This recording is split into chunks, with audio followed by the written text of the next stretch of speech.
I think we need to give her a chance. There's some of the things she stood on. But she's totally failed, Chancellor. She has totally failed. Well, I know it's your job to ask questions in those stark terms, but what I would say to you is that she takes a lot of decisions as Prime Minister, and one of the most difficult aspects...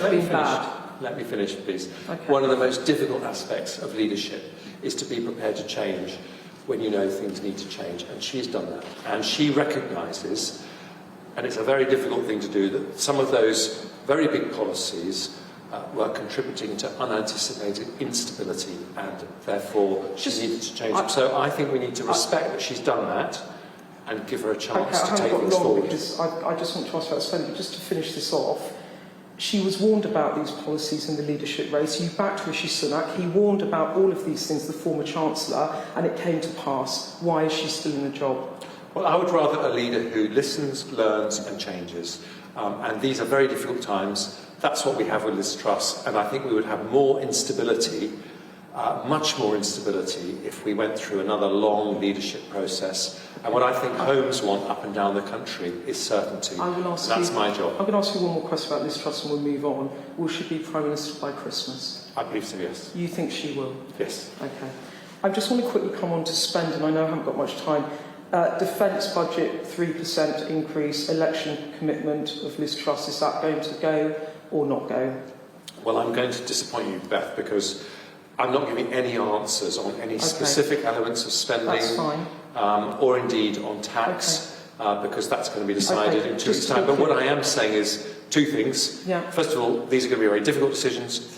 And secondly, we will take all of them through the prism of the impact on the most vulnerable people. So defence budget rising 3%, which is a commitment that she made to become party leader. You're now saying you can't rule in or out. Pensions triple lock, presumably you're not ruling in and out. Which sorry, I can make the process shorter for you, Beth. I'm not ruling anything in or out because... Hang on.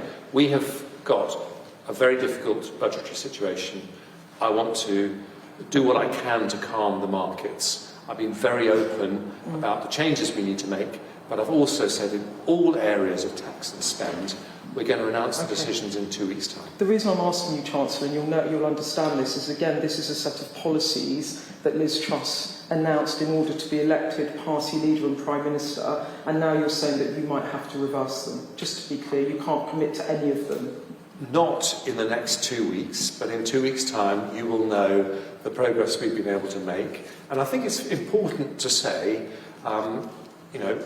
yes, we've been open about the things that needed to change, and indeed 1 or 2 mistakes, but there is a very challenging international situation, what's happening in Ukraine, what's happened to global energy prices, the impact of the pandemic.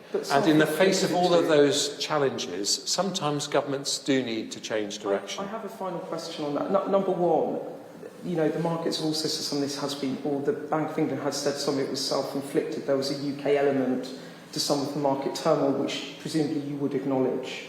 I want to remove that UK element so that people know that their mortgages, if they do go up, are because of international considerations. Just in terms of, and I understand why, in terms of spending commitments, you now say you cannot rule anything in or out at the moment until you've gone through the forecast. Just final question.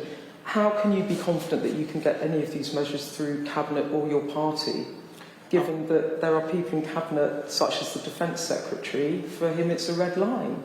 You might not be able to get these through.